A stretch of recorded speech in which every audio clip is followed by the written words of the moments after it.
It's February 27th, 2026, and today the internet and the world are going crazy over the release of the new Resident Evil game, Resident Evil Requiem or Resident Evil 9, whatever you want to call it. And while everyone's playing the new game or watching it over YouTube, Twitch, whatever, I started thinking about something else. Resident Evil has been basically everywhere on our home consoles, handhelds. It had movies, spin-offs, remakes, ports, you name it.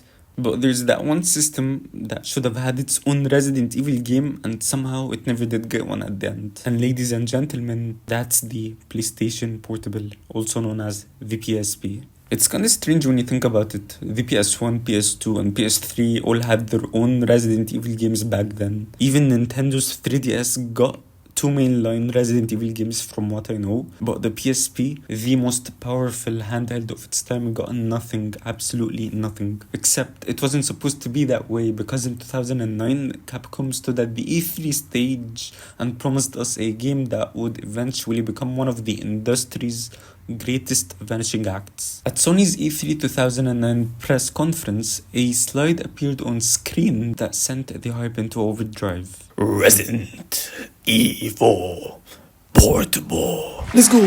That's what I'm talking about. No way.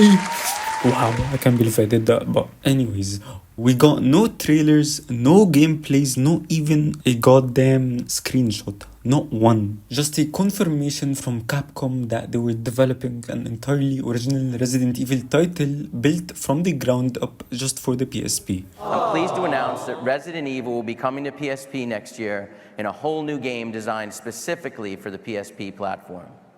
We're very proud to welcome Resident Evil to PSP for the first time. And Capcom's Chris Kramer described it at the time as being totally different for a Resident Evil game. And then, immediately, the speculation started. Would it be a sequel to the co-op Outbreak series?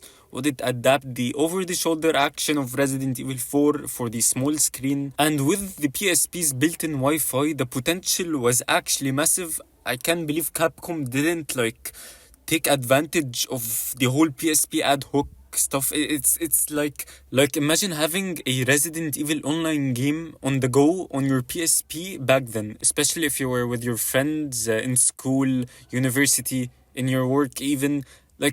You and the boys playing with each other, Resident Evil co-op online, whatever you want to call it. That would have went crazy. But anywho, guess what happened next? Nothing. The game didn't appear at the Tokyo Game Show later that year, and it skipped every major Capcom event in 2010.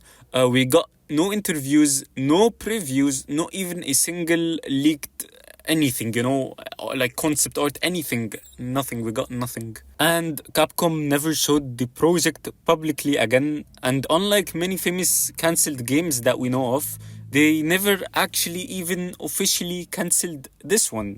For some reason, Resident Evil Portable simply vanished from existence, literally, and it became one of gaming's quietest and most mysterious disappearances. Look, to understand what happened, we have to look at the competition back then. Between 2009 and 2011, the handheld market was moving fast. Sony was shifting its focus towards the PSP's successor, the PS Vita. Meanwhile, Nintendo was preparing the new 3DS back then. And then, in 2010, Capcom finally revealed a brand new handheld Resident Evil. But not for the PSP.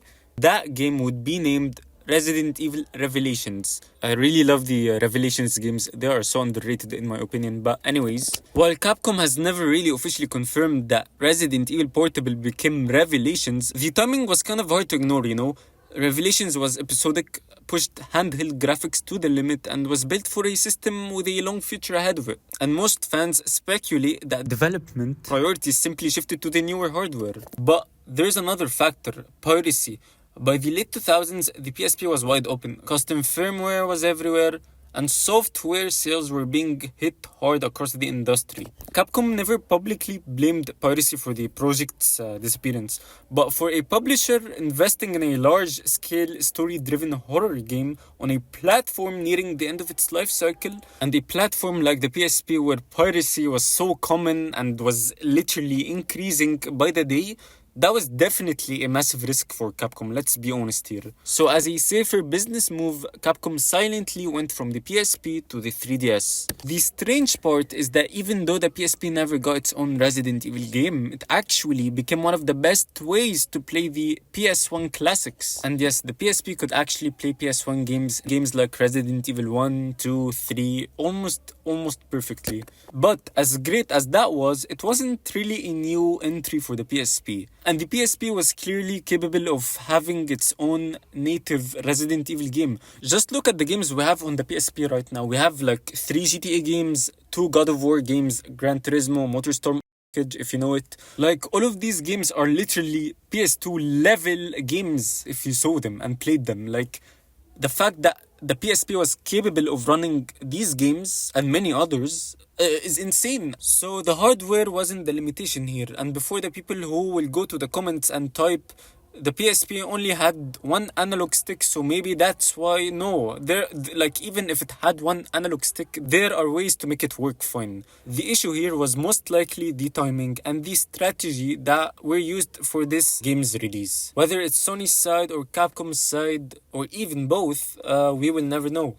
In the end, it doesn't even matter. Okay, seriously. In the end, Resident Evil Portable remains one of gaming's strangest what-if stories, announced publicly, never cancelled, and never seen again. But hey, at least we have Resident Evil Requiem to keep us busy today. Or you guys, because I'm broke to afford that game. Anyways, what do you think if Resident Evil Portable had actually released for the PSP back then? Could it have saved the final years of the PSP? Let me know in the comments. And if you're playing the new Resident Evil game today, tell me, is it living up to the hype or not? Because I won't be able to play it until like next year? I don't know. But anyways, thanks for watching and see you in another PSP video.